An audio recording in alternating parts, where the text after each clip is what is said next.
They were exploding everywhere. I was hydrated. Best $70 I ever spent. Well, plus I had to rig them together, and I had to pay 2 people. That cost me about $400. By then, some kid started crying and said, "Hey, put that in a box." Yeah, I save that to you. Here's a mini milk carton. Crying to this, I'll drink it. Oh god! Save your milk carton so when you cry. That's the real reason why your coffee's so delicious. It comes from a box. I brew it in a box. Now I'm gonna have to pay attention next time. So what I do is I take a bunch of coffee grounds. I buy some boxes from Home Depot, right? And I just tape the crap out of them. And I just dump a whole thing in. Then I dump a whole bunch of water in. And I stir it with an oar. Made out of other boxes. A wooden oar. Come on. I lose about 90% of it because a lot of it soaks in. A lot of it goes on the floor, which is really bad for my wooden floor. For your box floor. I mean, I can replace it. It's just I have to buy more boxes. So, I make this coffee. I mean, what's left? A lot of beans. Tastes like mud. With dirt inside of it. But the boxes. But it will wake you up. Because it's coffee. I mean, that's the point, right? Of course. I mean, what do we live in? If you're not going to be mainlining coffee and you're just going to drink it, I mean, what do you better put it in a pot? Yeah. Slap somebody for that. In a pod?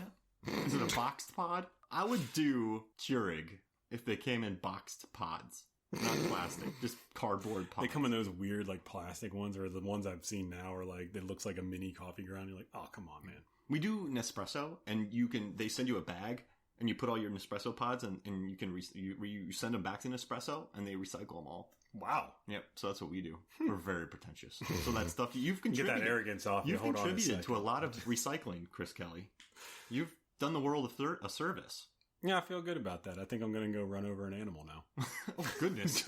Just so I can balance it out. Oh, goodness. Jeez, you got to do the good with the bad. You're a wild thing. Speaking of wild things. We're getting back to this. Did you know that Charlie Sheen was 24 when he made this movie? Wow. Isn't that nuts? And I heard that he was flying in women, and he had to coordinate from when they were going to be here and when others were going to leave. Yeah, so he's pulling a Sylvester Stallone, huh? You know they shot this movie 6 weeks of nights. Good God. Because he could only shoot for 5 weeks because he was so big at the time. But this movie, 6 weeks of night shoots. Good God, no. That would have been horrible. Because all the night baseball games. And also it was filmed during the summer and they shot it in Milwaukee. So then they couldn't film it in Cleveland because they had tax incentives. So they saved $1 million. They shot all the exteriors in Cleveland, which everyone does that. Shoot exteriors in San Francisco. Exactly. You go there for a week and then you just shoot all the exteriors and then shoot the exteriors in Tokyo and they film it here. Yeah. Atlanta, Georgia. Atlanta, Georgia has been, what was it? We were Lagos. Yeah, that's right. I couldn't remember which one it was, but I was like, yeah. And then it was also New York City, Washington, D.C. $1 Million Arm, we were California. Georgia Tech was California. They also did the same thing with the internship. Oh, yeah. Yeah, the whole, Georgia Tech was actually Google headquarters. Yeah. It's like, I've done a lot of traveling just by staying here. I've seen the whole world just from, about an hour's drive. Technically, I've been to Lagos. Well, I've been to Titan. Whoa. What up? Wait, so have I. No, you weren't there yet because they didn't go to Titan. Oh, great. I was in Ego's. You were in Ego ship. I was on Ego. Yeah, damn right you were. That was a great trip. Tried to take my That was a great Ego trip. Oh, man. So he was 24 in this movie. Also, the one thing I love most about this film is they were talking about all the extras that they had in it. That's insane. Yeah, 27,000 extras. At one time, or was that over the whole thing? They had them for I think 3 days. Jeez. And they had the most. So you know how these works.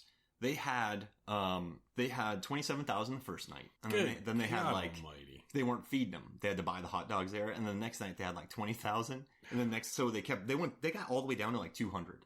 Oh my and so God. What they would have to do is they would have to shift the 200 all around the ballpark. Just the same 200 showed up every night, and they got paid as extras, but they would get shifted around the stadium. So they would just do. So if you watch, you see the massive crowd scene, 27,000. That's nuts. That's insane. And then it would just be shots of the same 200 people over and over. And like, if you like zoomed out just a little bit, like it would be empty stands. But it doesn't play like that. I mean, when they bring in those 27,000, and these extras love like the Dancing the Wild thing. That was like a big. I remember watching it, feeling how epic that was. I thought that was an actual game. Yeah, you're right. Yeah, that's what I assumed, because when I was showing this to my girlfriend, she was like, because now she's starting to understand what I do for work, and she was like, would all those people be extras? And I was like, well, actually, this is what I thought before I read anything about this, was that they went to a real game and then they just shot, quick scenes, and then they played the real game.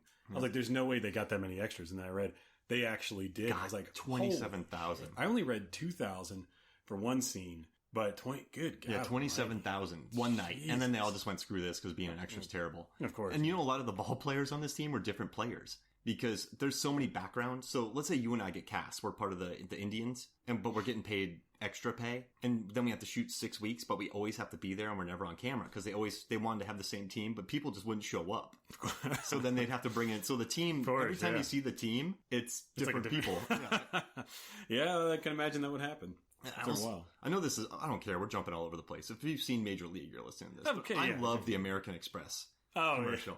And don't steal home without it. Yeah, I was laughing so hard, and I love Charlie Sheen's line delivery. Like, what are you going to write or not? Like, and I also love that Dorn. He's like the super.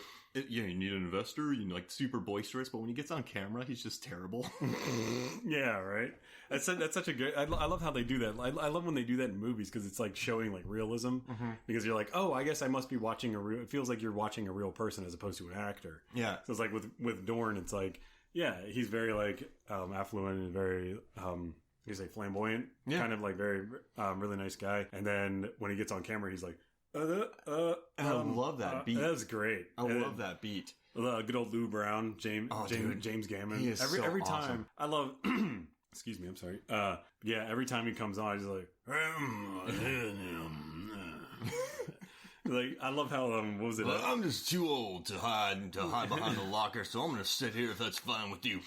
I was reading. What was interesting about him was he started out as a cameraman back in the 60s, and then they needed to have like as they put it, whiskey-soaked voice for a Western. So they brought him in. They had him just have a line in a movie, and then they loved him so much they cast him in a lot of 60s and 70s Westerns as like the old, I guess he wouldn't be old at that point, but even like middle-aged gunslinger who's like heavy drinking, heavy smoking, and you may run like Maze, but you hit like shit. I remember in the TV version they used to say you hit like his sister. I was like, that's a better line.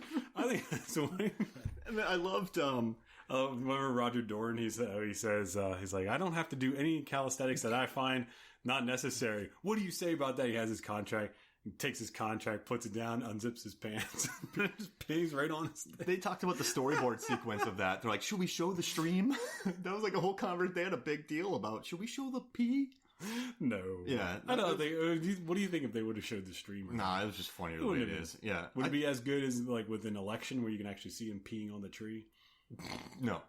It just wasn't. I don't think so. And I love Charlie Sheen was telling a story about how much he loved Lou. And he said Lou showed up one day to work so hungover, like he just carried the bar with him. That's how bad he smelled. And he was like, I've never seen someone have a harder time making coffee.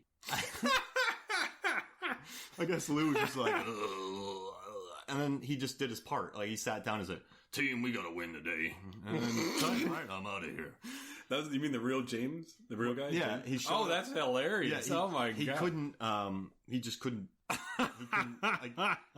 We've had those mornings. Well, yeah, of course. I just think that's so funny because that's almost like how his real person is. He is almost identical to his character. Yeah. And he carried that with him through his entire career. He died, sadly in 2010 of cancer, but he was like that up until the very end. Because I remember a movie that he did with Eduardo Sanchez, the guys, one of the two that did Blair Witch guys. Yeah, they did a movie about an alien invasion, which is actually not that bad. I forget what it's called. It's not that bad. Hey, whoa! Oh, what podcast was that? You should listen to our "It's Not That Bad" podcast. It's actually not that bad. It's pretty good. Yeah. But he did a movie where he did it with those guys towards the end of his career, and he was very much just like the coach in this. He plays an old sheriff, I think. He gets shot. He's like, Would you mind getting me one of them beers? And it's just like... plug it up. Get me one of them boxes of beer. When I used to work at a truck dealership back in Pennsylvania, back in the day, over a decade ago, me and another guy that worked there, we used to do Lou voices over the phone. So whenever I was the front desk receptionist, so I would send him calls that he would get in. I'd be like, "Hey, Eric, you got a call line too."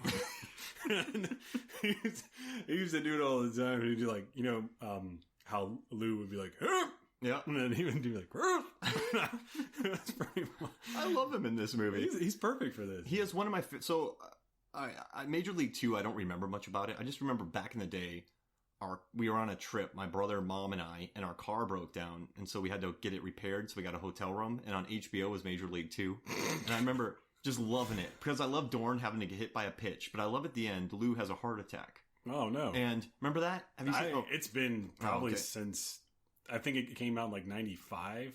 So, Lou has a heart attack, and he has this radio system into his ear, but the nurses can't know it because his heart rate can't get up. So he has this like British show on, and at the end when the Indians win, he's up cheering, going yeah, jumping on his bed, and then they're like, "You gotta calm down. What's the deal?" And he's like, "I love this British shit." Like, I love this British shit. Like, so he's cheering at the British shows. So I thought that was pretty funny, but I don't want to watch the movie again. I don't think I haven't seen that since it came out. I never saw Major League 3. What was it, Back to the Minors? No. Is that what it was called? I remember, Dennis Haysbert's character, Serrano, becomes a Buddhist. They bring in a Japanese player. I mean, Japanese are huge at baseball. Yeah. Ichiro and all that. But this guy's like, "You have no marbles." And he's just showing marbles, hating on Serrano. And, oh, God. Omar Epps takes over for Wesley Snipes. And then Charlie Sheen becomes like too into the fame. But an old flame brings him back to his old Wild Thing days. And they brought in Randy Quaid as opposed to I love these guys in this movie. The cheering section for them, I love them. It's too high. Like, what do you mean it's too high? In the movie. Yeah, I use that line a lot. Where like, no way, it can't be a home run. It's too high. Then it goes over. It's like, it's too high. Well, when he hit it, it was just so high. But I get it. Sometimes you can really hit pop flies high up. But I just They have their lone 3 fans, and then they get an entire stadium. I love that. But the casting, though, and they did like a 2-week boot camp for them to get ready. And the interesting thing is Tom Berenger and Charlie Sheen were together in Platoon. And they're like, they're not funny. Because Charlie Sheen hadn't done too many comedies yet. He had shown up, he did a funny bit in Ferris Bueller, but he wasn't Hot Shots. Oh, yeah. And he still wasn't really funny in that. He was super dry. Well, he was the straight man. Yeah. And that's kind of his... It's the same thing as Leslie Nielsen. He's actually not funny if you think about it. He's not really doing any jokes. I beg to differ. Is this one of your IMDb facts? No. Right, so watch Airplane and tell me that he's not telling one joke throughout the whole thing. Surely you can't be serious. Yes, I am. Don't call me Shirley. But I think they cast this really well. Dennis Haysbert, he had played baseball. He really cracked a 315-foot home run. Damn. So when that scene where he hit it, he actually jacked that out the park. I think Wesley Snipes is hilarious in this. When he finds out he got on the team, he goes out and starts dancing. Yes. But what I liked most is about like the kind of camaraderie. So I really like the scene where it's Charlie Sheen, Berenger, and Snipes at dinner. I love that scene, yeah. And he's like, who is that guy? And Wesley Snipes, well, he doesn't have a name tag. And then Charlie Sheen's like, you want me to drag him out of here? Kick the shit out of him? Like, they become... Yeah, they become like, like brothers. Yeah, and then even takes a sip of wine and then it's like he's gargling with it. Yeah. And like Eddie, he didn't even get invited. Remember they took his bed, Willie Mays Hayes? Yeah, my favorite line. And whenever I saw you today and you opened up the door, it's the first thing I said. Yeah. Shit. Yeah. I got cut already. I love that line. And then, you want to know something very interesting? In the commentary, they said he's an amazing dancer, athlete, but he can't run. Yeah, I read about that. So he couldn't throw the baseball either. Yeah, but he could catch. They said I read that on IMDb. So But I mean, having baseball throwing motion of it, like, so that's what gets me about tennis movies. So I played tennis for years, and then you watch these tennis movies where they're supposed to be the best ever, and they're terrible at it. It really throws you out of there. So they purposely tried to not have him throw on screen. And every time he's running, it's in slow motion. Yeah, except for the one shot, but it's not him. And he can catch. Yeah. So, but that's fun. Those 2 guys that he overran were faster than he was. So that's crazy. Like, that's really. They said Dennis Haysbert was faster then Serrano was faster than Willie Mays. Oh wow! Well, that wouldn't have worked out very well. I think that's funny though, right? Like, yeah. It's because I mean that just shows like the cinematographer. They said in the credits that the two guys who got overran by Willie Mays just were like running slow. I think that's pretty funny. Like that's something you don't really pick up with. Yeah, but I dug that. Like whenever they're